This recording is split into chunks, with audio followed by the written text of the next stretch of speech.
Asiento Extra. Buenas tardes.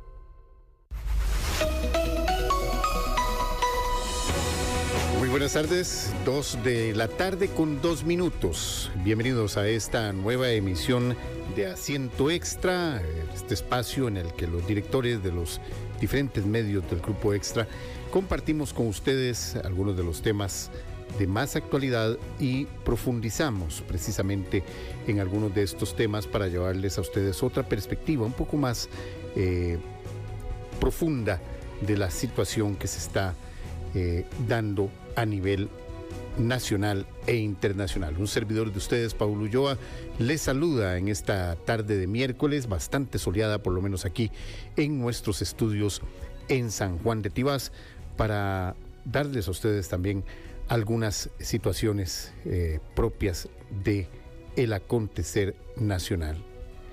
Hoy quiero tocar un tema en el cual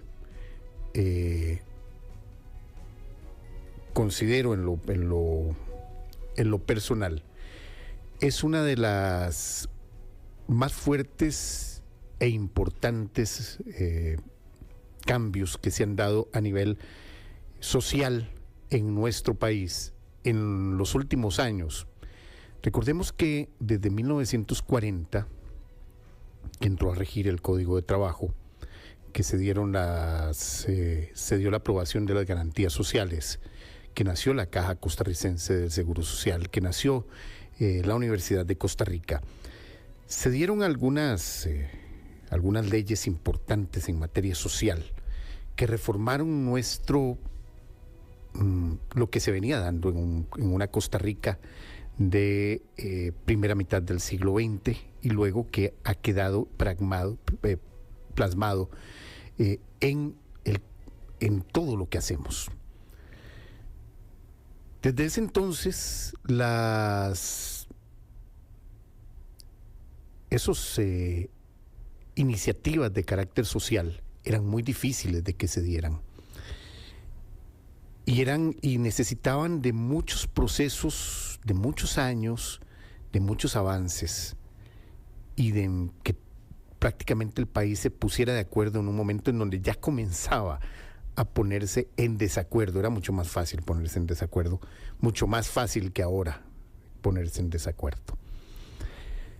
Estoy hablando de una ley que cumple 25 años de haber entrado en vigencia, que se trata de la Ley de Protección al Trabajador.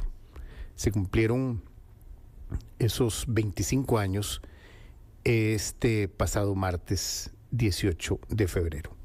Y por eso he querido hoy invitar al expresidente de la República, don Miguel Ángel Rodríguez, para que nos hable un poco de esa ley, porque él fue el que concibió esa ley y puso en funcionamiento esta ley tan importante que para mí, en lo personal, es una de las últimas grandes reformas de carácter social que han entrado en vigencia en nuestro país. Don Miguel Ángel, primero que nada, gracias por atendernos desde su casa de habitación, desde su despacho, vía Zoom, para hablarnos un poco de estos primeros 25 años de la Ley de Protección al Trabajador. ¿Cómo le ha ido?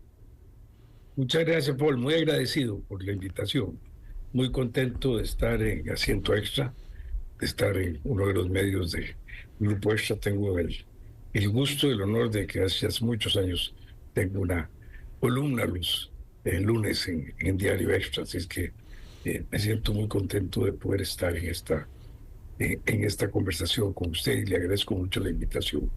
Y es un tema fundamental, es uno de los temas más importantes, más serios y más difíciles que tenemos por delante los costarricenses.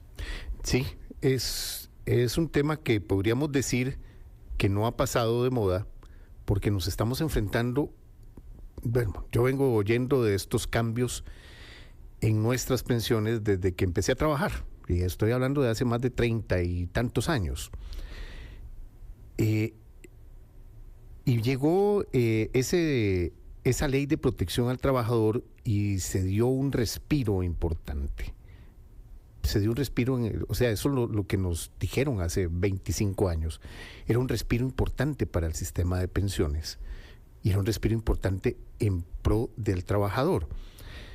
Pero empecemos en partes, don Miguel Ángel, tal vez, que tal vez usted nos cuente cómo se dio, cómo nació, cómo surgió esa idea de hacer un cambio completo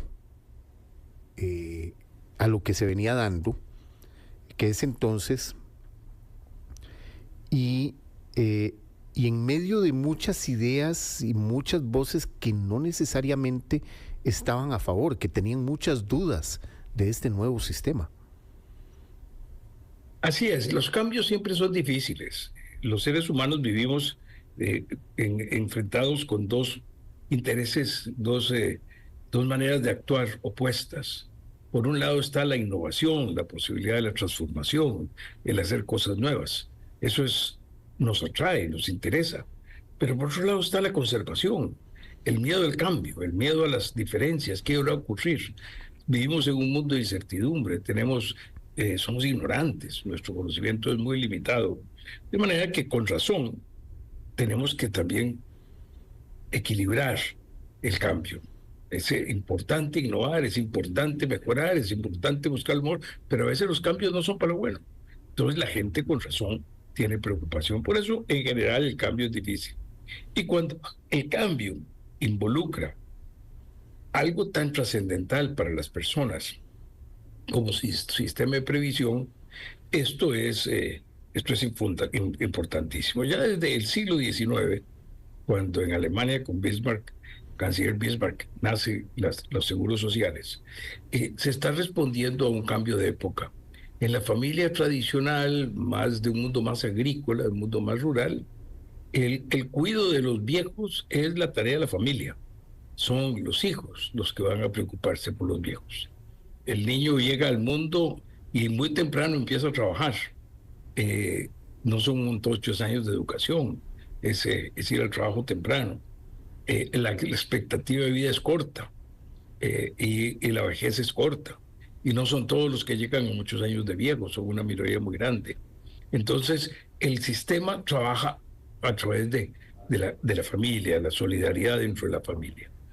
Con la industrialización, con la capacidad de grandes grupos humanos trabajando en fábricas y haciendo cosas en conjunto, y con la urbanización, con la vida en la ciudad, se va rompiendo eso que había sido una tradición milenaria, muchos milenios de la humanidad en ese tipo de estructura básicamente agrícola, rural, donde había ciudades, pero donde la mayoría de la gente vivía, trabajaba y producía en el campo. Y entonces con la industrialización empieza a aparecer no solo el problema de la necesidad de educar a muchos más niños y por más años, y cada vez hay más conocimiento y se necesita aprender más, y esto quiere decir que hay más dependientes en la edad primera, sino que también va ampliándose la expectativa de vida, ¿verdad? En Costa Rica hoy día tenemos una expectativa de vida de 80 años. Hace nada era de 50 años, hace pocas décadas. Entonces el cambio es enorme, enorme. Y para enfrentar ese cambio se inventan los seguros sociales, que es una manera de encontrar que los trabajadores organizados, principalmente esto nace para los trabajadores organizados, principalmente en el campo de la industria, tengan la oportunidad de que una vez que llegan a la etapa en que ya no van a poder seguir trabajando, tengan un ingreso.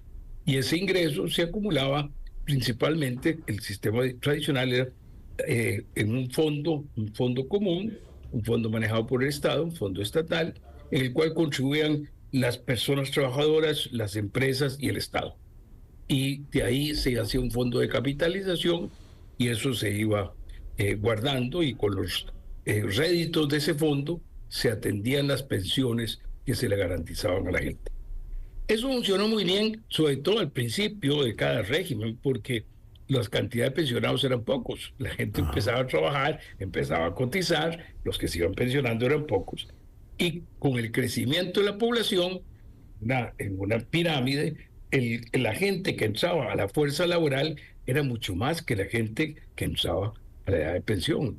Entonces, por cada trabajador pensionado, había muchos trabajadores activos y el sistema se mantenía. En muchos países, en América Latina pasó mucho eso, en países de algunos países de Europa pasó también. Los fondos empezaron a tener un problema, y el problema era el Estado. El Estado siempre tiene necesidades, siempre anda buscando dónde conseguir más cacao para hacer más chocolate, y entonces empezó a meterle la mano a los fondos de pensiones. En Costa Rica no fue distinto, fue apareciendo eso, y entonces se acumulaban deudas, y esas deudas se pagaban con bonos que emitía el gobierno a tasas de interés bajas, incluso muchos años más bajas que la inflación. Entonces, el valor real de aquello era menor, mucho menor que lo que había sido.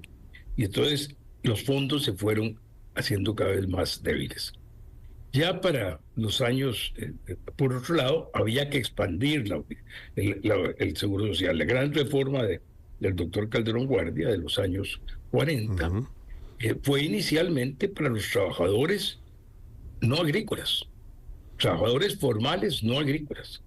Es en los años 50, el gobierno de Mario Chandi, que se hace un cambio en la Constitución y se llama a la universalización de los seguros sociales para todos. Proceso en el que estamos todavía. Tenemos toda la informalidad que muchos no están cubiertos. Hay algunos informales que están cubiertos, pero hay muchos informales que no están cubiertos por la seguridad social. Entonces, tenemos una situación en que todavía no hemos terminado eso. Pero se empieza un proceso allá desde los años 80, desde los años 50. Posteriormente, en los años 60, a mí me tocó formar parte del gobierno de don José Joaquín Trejos, era diputado el doctor Fernando Trejos Escalante, y desde ANFE habíamos venido promoviendo que era necesario universalizar más el sistema de pensiones y darle acceso a más gente a la pensión, que el sistema fuera más eficiente en esa cosa. Y los doctores Trejos Escalante y Guzmán Mata hicieron unas visitas, el gobierno los ayudó para que fueran a Escandinavia, hicieron unas visitas y se prepararon algunas propuestas de reforma muy importantes del sistema de seguridad social. No pasaron, pero que poco a poco se fueron cumpliendo, tanto en salud como en seguridad. La unión de los servicios en salud de preventivos y de curativos, el trabajo como se fue realizando, la reforma que se hace en el sistema de salud en los gobiernos de los años 90, empezando con don Rafael Ángel, siguiendo con don José María, terminando con mi gobierno, con los EBAES ya establecidos y con los intentos de descentralización. Y igual se venía haciendo en pensiones, donde el gran aporte anterior había sido el aporte que cuando en los años 70 se da el sistema de asignaciones familiares y se da un paso para la lucha contra la pobreza, los gobiernos de don Pepe y del señor Oduber, el presidente Oduber, en esos gobiernos está en el Congreso don Rafael Ángel Calderón Fournier, y él introduce el tema de las pensiones no contributivas. O sea, había que darle pensión a los pobres que no tenían pensión. Y entonces se establece que es parte de esa reforma que se estaba haciendo, imponiendo un impuesto adicional a los salarios para financiar la lucha contra la pobreza, que parte importante de esos recursos fueran para atender pensiones de las familias pobres sin pensión. Eso fue un aporte muy importante. Cuando yo llego al gobierno, el tema de las pensiones era un tema que me había preocupado por muchos años. Y entonces, cuando lanzamos la concertación nacional, uno de los 10 temas que planteamos a la concertación nacional era la necesidad de cambiar el tema de pensiones. El mundo había experimentado lo que se inventó en Chile, que eran los sistemas de cuentas individuales en operadoras privadas de pensión, y lo habían puesto como el único sistema. Nosotros llegamos a la conclusión de que eso le quitaba parte de la solidaridad que debe tener el sistema de pensiones, y lo que tenemos que hacer es una combinación. Y entonces fuimos a proponer un sistema multipilar. Al mismo tiempo, otro de los 10 puntos de pensión, de 10 puntos de la concertación, de los 10 temas era el tema de la cesantía, porque había un problema muy grande en la cesantía. El problema de la cesantía era que la persona después de 8 años ya no tenía ninguna ganancia en seguir con la empresa. Correcto. Y la persona si salía porque se iba voluntariamente, perdía la cesantía, solo era una cobertura para desempleo en caso de que fuera despedido. Era lo más litigioso que había en el Código de Trabajo. La gran cantidad de los pleitos eran relacionados con la cesantía. Entonces también propusimos un cambio en el sistema de cesantía. Y en el proceso de discusión de esos dos cambios se unieron. Se lograron unir con el apoyo de personas inteligentes, estudiosas, que pensaron cómo resolver esto, gente del CAP, del Consejo de Asesores Presidenciales que trabajaba conmigo, pero también Alberto Trejos, que no estaba en el CAP, Ronulfo Jiménez, que sí estaba en el CAP, y el mismo Joseph Stiglitz, Premio Nobel de Economía, que nos visitó, nos dio algunas ideas y se logró al final presentar esta idea, que fue aprobada en la Concertación Nacional, y que después de ser aprobado en la Concertación Nacional, se llevó al Consejo Nacional del Trabajo, y ahí se invitó a participar adicionalmente también, además de los representantes de sindicatos y trabajadores, a los representantes de solidaristas y de cooperativistas, y en un esfuerzo maravilloso de unión en conjunto se fue haciendo la redacción del proyecto de ley también, y se fue acompañando el trámite en la Asamblea Legislativa, hasta que en febrero, si mal no me recuerdo, el 18 de febrero del año 2000, se le puso la sanción y se hizo ya ley de la República, la Ley de Protección al Trabajador. Eso estableció muchas cosas, establecía un sistema multipilar de pensiones. Perdone que estoy siendo muy largo. No se preocupe, don Miguel Ángel.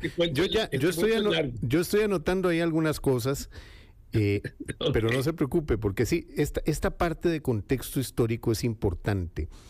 Y ya le voy a preguntar por qué, y por qué vamos a ver que este contexto es importante tenerlo. Porque yo recuerdo haber cubierto el proceso de concertación. Y en el proceso de concertación habían temas en donde salía el gobierno y me acuerdo que era como un proceso de 3 bases, por decirlo así.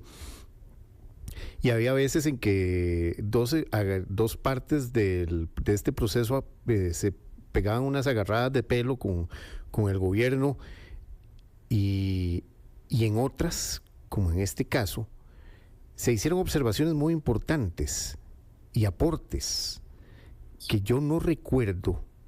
Tras ese proceso de concertación, yo no recuerdo un proceso de cambio social que haya salido tan rápido, porque hay que decirlo así. El proceso de concertación arrancó con su gobierno en el 98, en mayo del 98, y estamos hablando de que un cambio radical, importante a nivel social, se logró en menos de 2 años. Y tratar de lograr eso, por ejemplo, en una sociedad en este momento, no se va a poder, ni se ha podido. Entonces, por eso... Bueno, ni se intenta. Ni se intenta, es que ni se está intentando. Y eso es lo peor. Eso es lo peor. Eso es lo peor. Lo peor es que no se está intentando. Pero por eso es que me gustó ese contexto histórico, ¿cierto? Un poco largo, pero es que la verdad es que así fue. Y fue necesario que se sumaran muchas cosas para poder llegar a esta conclusión de esta ley, que ahora presenta otros retos interesantes que podemos explorar más adelante. Pero podríamos llegar a ese momento, don Miguel Ángel, ese momento en donde usted llega al gobierno, expone estos 10 puntos en el proceso de concertación nacional, y podemos decir que se empieza ese estira y encoge entre la sociedad, los empresarios, el gobierno, la parte política, para llegar a un punto de acuerdo que este es uno de los más importantes. Sin duda es el éxito más grande de la concertación, Ujú. es esta transformación que para muchos se ha considerado que es la transformación más importante de nuestro sistema de seguridad social desde la gran reforma del doctor Calderón Guardia. Correcto. Otros hitos importantes en el camino, el establecimiento del solidarismo, sin duda, como decía antes, me parece que fue muy importante las pensiones no contributivas, que vienen a ser un trabajo muy importante de solidaridad social. Y el sistema que salió entonces al final es 4 pilares, un pilar básico, que es el pilar que para la gran mayoría de la gente es invalidez, vejez y muerte, que para los maestros es la ley del magisterio, y para el Poder Judicial es la ley del Poder Judicial, que son los 3 regímenes que hoy siguen funcionando como regímenes básicos. Luego está las pensiones obligatorias contributivas de la ley de protección al trabajador, que ya no son en una cuenta de gobierno, sino a nombre del trabajador en la operadora de pensiones que él escoja, lo cual le garantiza la propiedad de esos fondos e impide que el gobierno se apodere de ellos como lo había hecho con otros recursos, con otros fondos. Y luego está las pensiones no contributivas para las personas pobres sin pensión, y finalmente un cuarto pilar que son las pensiones contributivas voluntarias, que son ya la gente que quiera tener un sistema adicional.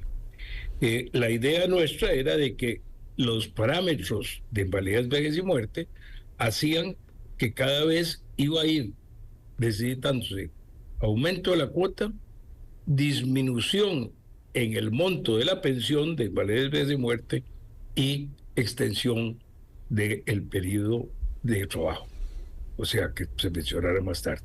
Esos 3 parámetros se veía con todos los cálculos actuariales que iban a tenerse que ir modificando. Entonces, esta pensión viene a significar alrededor del 20% del el salario de salida de un trabajador.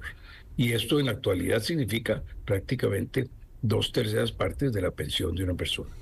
Entonces, esto es algo que viene a hacerle un aporte, una tercera parte del salario de una persona. Y eso es algo que entonces viene a darle un apoyo muy grande cuando sabemos de la situación de invalidez, vejez y muerte, y estoy seguro que usted me va a preguntar de esto, y lo que viene por delante, que es mucho más serio, porque la caída en crecimiento de la población es muchísimo más drástica, muchísimo más fuerte, muchísimo más veloz de lo que habíamos pensado que era allá en el año 98, 99, 2000, cuando estábamos aprobando esto. Eso exactamente, don Miguel Ángel, le iba a consultar. Ustedes hicieron todos los estudios actuariales para determinar que era necesario hacer este tipo de reforma, y desde entonces se está hablando mucho de cambios en sistemas de pensiones, pero digamos que este fue el primer paso de un punto concertado con todos los actores que tienen que ver con nuestra sociedad. Pero ya desde entonces se tenía ese gran reto, se estaba viendo ese gran reto que ahora sí lo estamos viendo y lo estamos ya midiendo en una reducción importante en la población, una reducción importante en los aportes, que también eso es uno de los puntos donde hay que empezar a trabajar sobre el sistema del trabajo informal. Pero ya ustedes estaban viendo estas alteraciones a esa pirámide que usted indicaba al principio, y ven urgente y necesario ponerle por lo menos una protección, un sistema que trabaje distinto el asunto de las pensiones. Y ponemos aquí, pues aquí podemos hablar de varios casos en donde ha habido verdaderos cismas en países. Si hablamos de Grecia, hablamos de donde se ha tocado el fondo de pensiones, y eso ha creado enormes situaciones de pobreza y de endeudamiento que viene arraigado de ese punto. Ustedes ven en el 98 ese problema a distancia y determinan, ese consejo de asesores, usted, toda la sociedad en sí, que era necesario intervenir para proteger desde el más desvalido al que proteger las pensiones de las personas que ya teníamos y proteger también a los futuros. Así es. Y realmente eso para mí demuestra lo mejor de la historia costarricense. No, no en ese caso. Digo, en la tradición costarricense. En la tradición. Uno ve el siglo XIX, que para mí es una deuda enorme de la sociedad costarricense, el conocer las maravillas que fue el siglo XIX costarricense. Es el siglo en el que pasamos de ser tal vez la más pobre de todas las excolonias españolas, tal vez la más pobre, a estar a finales del siglo XIX en expectativa de vida, en alfabetismo, en construcción de democracia, al nivel de Argentina, que era uno de los países desarrollados del mundo de aquel tiempo. Es realmente extraordinario lo que fueron capaces de hacer los tatarabuelos y los papás de los tatarabuelos nuestros en ese siglo XIX, que desdichadamente muchos costarricenses creen que la historia nuestra es de la segunda mitad del siglo XX y la historia más gloriosa nuestra es del siglo XIX. Y yo creo que es importante recuperar esa visión histórica. Y en esa visión de nuestra historia, a mí yo escribí un libro allá en el 88, que se llama Al progreso por la libertad. Y en ese libro yo lo que hago, analizando una serie de variables en la historia costarricense, es plantear que lo que nos hizo distintos, lo que nos permitió pasar a ser bastante distintos de nuestra región durante ese siglo XIX, fue una capacidad de dos cosas: de prever qué va a pasar, por dónde vamos, qué son los retos que tenemos por delante, qué tenemos que hacer hoy para ponerle solución a los problemas que nos van a surgir. Y en segundo lugar, unirnos para hacerlo. Unirnos para encontrar la solución, pero unirnos también para hacerlo, ponernos de acuerdo, ser capaces de debatir, de negociar, de acordar. Y a mí me parece que la Ley de Protección al Trabajador, para mí la belleza que tiene es que es una muestra de eso, es una muestra de prever lo que nos iba a pasar en el sistema previsional costarricense y de a la vez de prever eso que nos iba a pasar, ponernos de acuerdo para encontrar soluciones. No, Miguel Ángel, no sé si recuerda usted cuál fue el proceso de convencimiento más fuerte que tuvo que enfrentar en este tema en particular, porque precisamente ahora cuando uno habla de que empieza como Pedrito y el Lobo, ¿verdad? Viene el lobo, viene el lobo, viene el lobo. Ahora, en una época en donde la credibilidad es también moneda de cambio, no hay gente que dice, no, es que eso no va a pasar en este momento. Cuando usted anunció, dijo, no, esto tenemos que tomarlo y decir, sí, puede pasar. Me imagino que enfrentó gente que realmente le decía, no, olvídese de eso, no vamos a negociar eso. Bueno, ahí hubo una cosa muy interesante y es cómo a veces los intereses contrapuestos pueden servir para negociar soluciones. Al lograr unir el tema de la cesantía con el tema de la previsión de las pensiones, se unieron cosas en que tenía más interés el sector empresarial y cosas en que tenía más interés el sector sindical. El sector sindical estaba prioritariamente interesado en reformas a la cesantía. Estaba interesado en que no se perdiera la acumulación de cesantía cuando se llegaba a 8 años de trabajo, que no se perdiera del todo el derecho a la cesantía cuando uno se iba voluntariamente a la empresa, que no se perdiera la posibilidad de recoger los recursos cuando una empresa quebraba, desaparecía, lo que ocurre diariamente en el mundo empresarial. Y entonces se iban los fondos, porque le era una deuda de la empresa que desaparecía al desaparecer los recursos de la empresa. Por otro lado, el sector empresarial tenía más conciencia de que si no se resolvía el tema de las pensiones ahora, habría que poner más impuestos en el futuro para atender las pensiones de los trabajadores porque iba a haber una situación de hambre, de miseria de los viejitos, y que había que encontrar una solución, y que era mejor encontrar la solución. Eso hizo un interés en que unos cedían en un lado, unos se interesaban más en una cosa, otros se interesaban más en otra. Otra cosa fue encontrar los recursos, había que encontrar los recursos. Entonces encontramos que había plata de sobra en el sistema de seguro de riesgos del trabajo, que había ya el Banco Popular había crecido muchísimo, tenía una gran capitalización, aquella obra que se hizo, recuerdo yo con mucho cariño, donde estaba yo en el gobierno de José Joaquín Trejos, que se estableció, ya tenía un gran capital, que se podía bajar unos recursos de ahí, y los patronos estuvieron de acuerdo en poner un poco más de plata en efectivo, para enfrentar también el tema de la cesantía, que entendían que había que buscar una solución. Entonces ahí se encontró unas primeras negociaciones. Vinieron otras.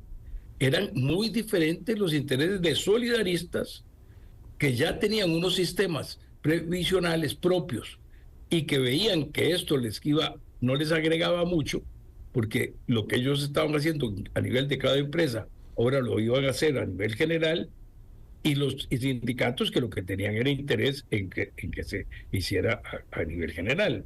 Entonces ahí hubo otra negociación. Y todas estas negociaciones se fueron haciendo a través del diálogo, de la conversación, de abrirnos a lo que eran los intereses de los demás, de oír a los demás. Esta es una de las cosas más valiosas que deberíamos recuperar. No, Miguel Ángel, y digamos que ahí estuvo el asunto con los sindicatos, con los trabajadores, con los empresarios, pero también llegamos a un punto político. El tema era que cuando ibas con el empuje de todos estos, ya los políticos son compradores de votos. Los políticos se mueven por donde está la opinión pública. Si ya se había logrado que los sectores importantes del país estuvieran todos dándole el apoyo, era muy difícil para ellos oponerse. Pero además también ahí se balanceó las cosas. Dentro de mi propio partido, yo podía tener gente que dijera, pero Dios, están tocando la obra del doctor Calderón Guardia. Y entonces esto, que era un fondo único del Estado, ahora va a estar en operadoras de pensiones, también el sistema de pensiones. Bueno, ahí había que convencerlos de la necesidad de hacer eso para que el sistema de invalidez, vejez y muerte fuera suficiente y pudiera aguantar el embate que venía, y que no viniera una situación en la cual acabara por acabarse ese sistema, porque la presión ya no la aguantaba. Entonces ahí hubo una negociación política. ¿Y cómo se hizo eso? Le dimos un montón de atribuciones nuevas a la caja. La caja es la que recoge los recursos, la caja es la que pone el sistema a través del cual se hace la recolección de los recursos para el sistema de las operadoras, y se fortalecieron los instrumentos de la caja para manejar el régimen no formal. Al mismo tiempo, se buscaron más recursos para las pensiones no contributivas. Entonces, se fortalecieron otros pilares y se estableció la SUPEN. Y ciertamente, por ejemplo, hay cosas que quedaron inadecuadas. Para poder negociar con la caja y tener la solución con la caja no quedó sujeta a toda la supervisión de la SUPEN que debería tener. Y eso nos ha costado en estos años, porque hubo años en que la caja se negaba a aceptar la situación en que estaba actualmente su sistema de validez, vejez y muerte. Durante las primeras 2 décadas de este siglo eso fue ocurriendo, hasta que la caja tuvo que aceptar las realidades de lo que desde la SUPEN y desde los sectores actuariales se les venía diciendo que era la situación real del régimen de validez, vejez y muerte, y la necesidad de tomar las medidas. Entonces, es equilibrios, es balances, no es mi opinión, porque yo puedo estar equivocado, pero además, aunque yo tenga razón, si yo no entiendo por qué otros tienen otro punto de vista, y ellos tienen sus intereses, tienen sus razones para tener otros puntos de vista, si yo no las entiendo, ¿cómo puedo llegar a ponerme de acuerdo con ellos? Sí, tenemos que encontrar el diálogo, y eso es realmente, y para lo que viene por delante, esto en este mismo campo de pensiones es fundamental. Exacto.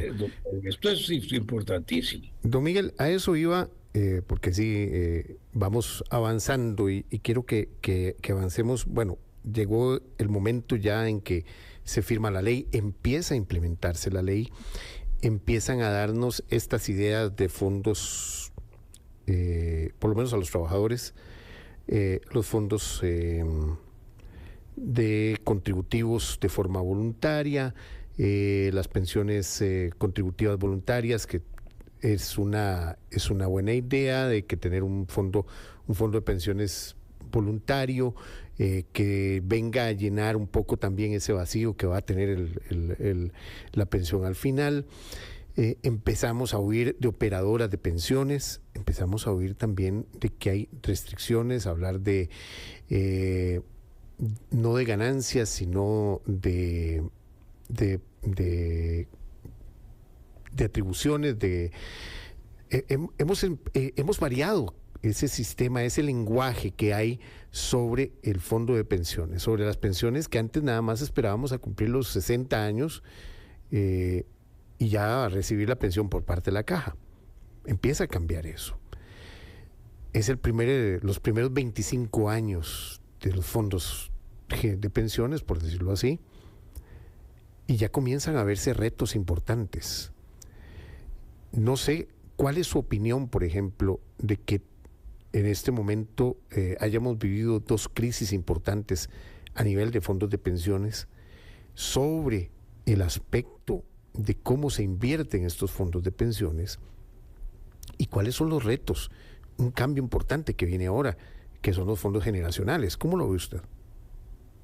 Usted tiene toda la razón, pero yo diría que el reto más grande que hemos tenido en estos 25 años es enfrentar el afán inmediatista de los que quieren distribuir los recursos y destrozar el sistema de pensiones.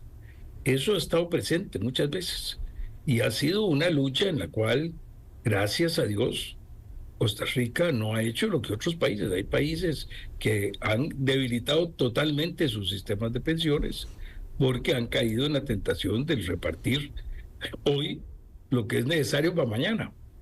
Es tener un poquito más de pan hoy para estar muertos de hambre en el futuro. Y eso es algo sumamente serio. Esa es una lucha que va a permanecer siempre. Mientras haya recursos acumulados de los fondos de pensiones, va a haber gente que decir, bueno, ya no es el Estado el que se los va a llevar, pero yo sí me lo quiero llevar lo mío. Y claro, eso es desnaturalizar que estos recursos no son un fondo de ahorro, ni son un fondo de contingencia, son un fondo para la atención de la ancianidad y que son importantes para eso. Pero después, claro, vienen otras cosas. ¿Sí? Tuvimos la crisis del 2008-2009, tuvimos la crisis que se provoca después con las grandes transformaciones que nos vinieron con la pandemia y los efectos en los mercados de valores. Y hubo momentos en los cuales la rentabilidad de los fondos de pensiones no fue positiva, fue incluso negativa. Pero si vemos en la trayectoria de los 25 años, Costa Rica tiene una performance, una trayectoria extraordinariamente. Es de los países en el mundo con más rentabilidad de sus fondos de pensiones. ¿Podemos considerarlo un éxito, Miguel Ángel? Un éxito rotundo, rotundo. Realmente, y para mí un éxito rotundo, que a pesar de todas las presiones, que a pesar de diputados muy importantes tratando de empujar el reparto de las pensiones y demás, se haya logrado evitar que eso se dé y se haya defendido los fondos de pensiones. Se han hecho algunos ajustes valiosos, interesantes. Una persona con una enfermedad terminal tiene derecho a llevarse su fondo porque no tiene una expectativa de vida más que muy corta y entonces no tiene por qué tener una retribución de pensión por la expectativa de vida que tiene, sino por un periodo muy corto. Esos cambios se hicieron y eso está muy bien. Pero gracias a Dios el sistema se ha consolidado y los trabajadores le han aprendido a tener confianza a las operadoras y el país en esto ha avanzado. Pero claro, hay que hacer las cosas más eficientes. Nosotros hicimos un sistema más sencillo porque, como usted me dijo hace un rato, me pareció muy iluminador, como usted nos estaba diciendo a todos, esto nos cambió el lenguaje. esto nos puso a pensar en términos financieros. El trabajador empieza a pensar en la rentabilidad de lo que él tiene ahí, y cuánto le ha aumentado y cuánto no le ha aumentado, y qué tiene, y cuánto es el valor que él va a poder tener y cómo van las cosas suyas. Empezamos toda la gente a tener un poco más de educación financiera, que es muy importante y muy valioso. Eso hace una sociedad más rica, con mejor conocimiento, con más capacidad de tomar buenas decisiones. Pero claro, para empezar era una cosa muy sencilla. Entonces, cada operador es un fondo. Todos los recursos están en un mismo fondo y todos se invierten de la misma manera. Se trabaja con el promedio de las inversiones. Pero una persona de 20 años, 25 años, 18 años que empieza a trabajar, es una persona que está esperando su pensión para dentro de 30 y pico de años. 40 años. Una persona que tiene 55 años, 60 años, es una persona que está esperando su pensión muy pronto. No es la misma la estrategia de inversión que debe haber para la primera persona que para la última. La primera persona, ¿qué le interesa? Que a largo plazo su rentabilidad sea la más alta posible para que a la hora de pensionarse el fondo que le corresponde a él sea el más alto posible. Eso quiere decir que puede correr riesgos. Si corre riesgos y alguna inversión no le da el resultado que se esperaba, tiene años para recuperarla, para recuperar ese riesgo, para que esa cosa que cambió de valor, esa inversión que no fue tan buena, se recupere. Eso no lo puede hacer una persona de 55, de 60 años, que le faltan 5 años para pensionarse con las leyes, con las reglas actuales. Entonces, la idea de los fondos generacionales es tener distintos fondos para que haya posibilidades de estrategias de inversión diferentes según las edades de los recursos de las personas que estén en cada fondo. Entonces, eso es, se puede discutir si la propuesta de SUPEN, que son 4, si mal no me acuerdo, cuatro fondos en cada por edades, es suficiente, o si es mejor tener más fondos, o si es mejor que los de la edad los de mayor edad sean más cortos los fondos, porque ahí hay más posibilidades de estar haciendo cambios para ajustarse. Los primeros tienen horizontes más largos para planear su inversión, etcétera. Pero no dejemos de hacer el cambio. No dejemos. Sería un error quedarnos con el sistema actual, que no maximiza la rentabilidad, y este otro es un sistema que nos daría mayor rentabilidad. Ese es un cambio muy importante. El otro cambio, que a mí me parece que es muy importante, que también ha impulsado SUPEN y que no es directamente relacionado con este sistema de pensiones, pero sí es relacionado con el total de las pensiones, no con el ROP, pero sí con la totalidad del sistema de pensiones, es la propuesta que se hizo para que haya una gradualidad hacia que los 3 sistemas del primer pilar, validez, vejez y muerte, magisterio y poder judicial, reciban la misma contribución del Estado en cada uno. Esos hoy son muy diferentes. El Estado contribuye de una manera mucho más alta a los otros sistemas. Si los otros sistemas quieren ser independientes, quieren tener mejores pensiones, y como es hoy día, tienen una contribución más alta que en validez, vejez y muerte de los trabajadores, magnífico. Pero que la contribución del Estado vaya siendo igual. Pero tampoco eso se puede hacer a rajatabla de hoy para mañana. Tiene que ser una cosa gradual, que poco a poco vayan acumulando, adaptándose eso. Esas son 2 reformas que han sido planteadas y que yo creo que es importante avanzar en ellas, que son parciales. Hay otra reforma que es la más de fondo. Pero antes de hablarle de esa otra reforma, usted me va a permitir que yo le comente a su estimable audiencia algunos datos de qué es lo que nos dijo el INEC el año pasado. El INEC es el Instituto Nacional de Estadísticas y Censos. De qué se puede esperar ahora, después del último censo y de los datos que tenemos de nacimientos y de expectativa de vida, qué es lo que se puede esperar de cómo va a evolucionar nuestra población. Y es que estos datos son, como lo decía, son la base. son la base, pero además son tan dramáticos, son un cambio tan gigantesco, don Pablo, de lo que uno pensaba que iba a pasar. Sabíamos que iba a bajar la expectativa, la tasa de crecimiento de la población. Sabíamos que íbamos, pero pensábamos que íbamos a llegar a 6 millones de habitantes, que íbamos a seguir creciendo más lentamente. Bueno, esto lo estoy leyendo de un documento del INEC.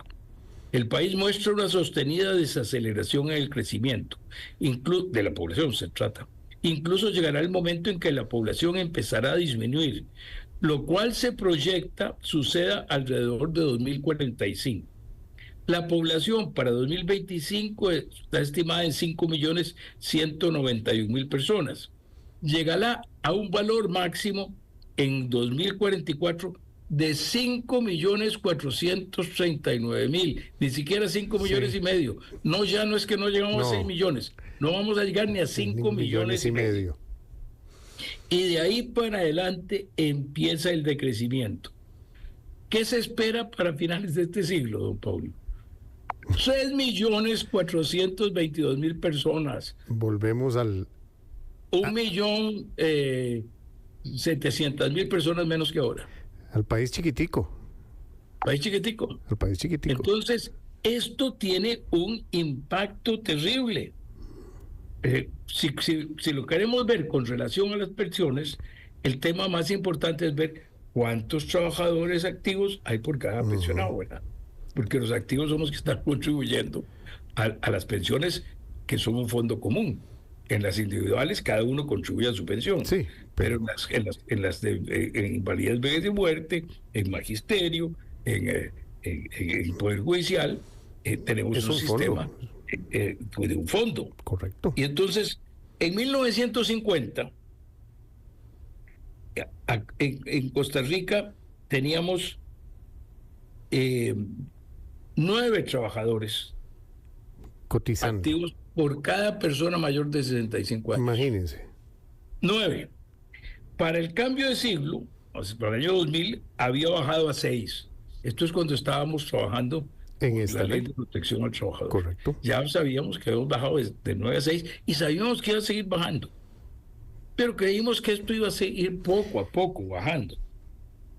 Este año, 2024, que es cuando dice esto el censo, se estima solo 3.5 personas. Ha bajado dramáticamente.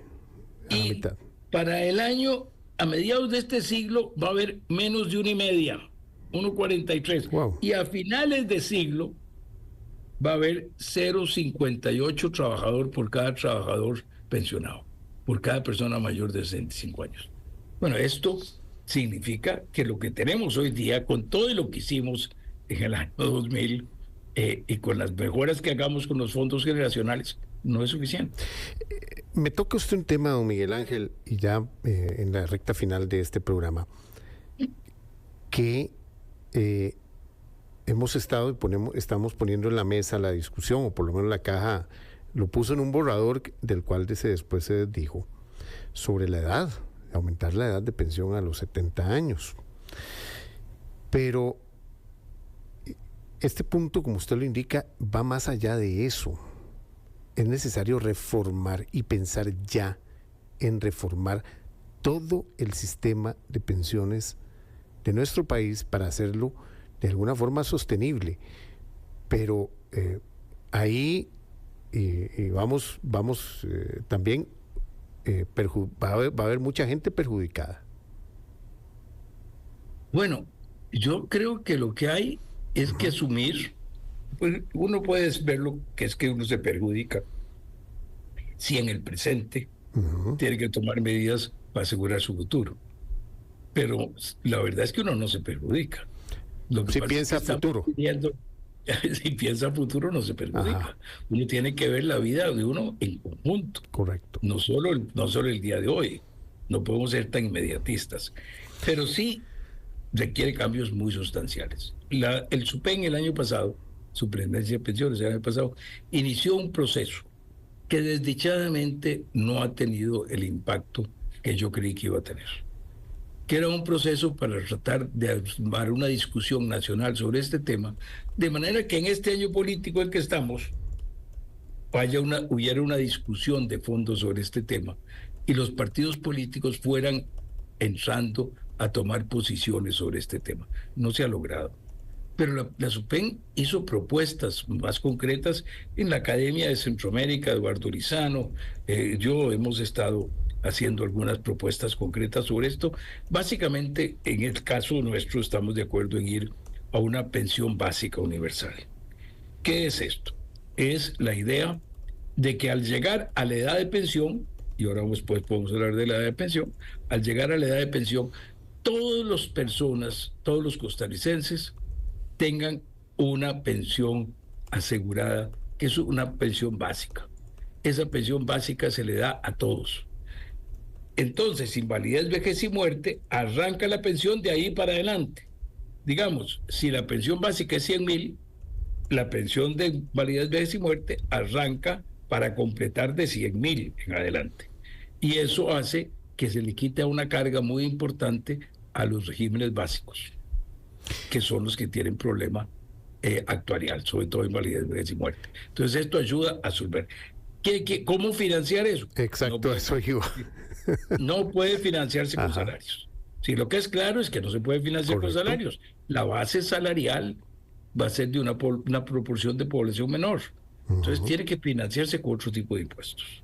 Probablemente en nuestro caso, el IVA y algún impacto también en impuesto de renta, que va a ser necesario pensar en cambiar. Y hay que aceptar que esto no es para ponerlos todos hoy, pero adoptar hoy algo para que gradualmente y muy poco a poco vaya entrando en funciones este cambio que vaya haciendo que el sistema de pensiones se vaya mejorando. Esto se puede ayudar con otras cosas.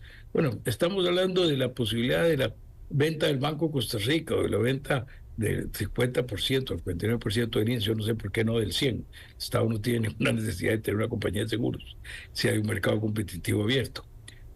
Eso podría ir a esos recursos y la rentabilidad que dan podrían ir a ese fondo. Entonces podemos ir fortaleciendo ese fondo de manera que tengamos una manera de ayudar a que el país pueda irse preparando. Esto va a tomar años. Esto se tiene que hacer en 20, 25 años, poco a poco, un poquito cada año, para irlo aceptando y para irlo manejando. Al mismo tiempo, no vamos a poder mantener fija la edad de pensión. Sí, no es lo mismo pensionarse a los 65 años, cuando la expectativa de vida eran 70 o 75, que cuando es 80. Y para fin de siglo va a ser 90. Entonces, no pueden mantenerse la gente tanto tiempo pensionada. Va a haber que cambiar el mundo del trabajo.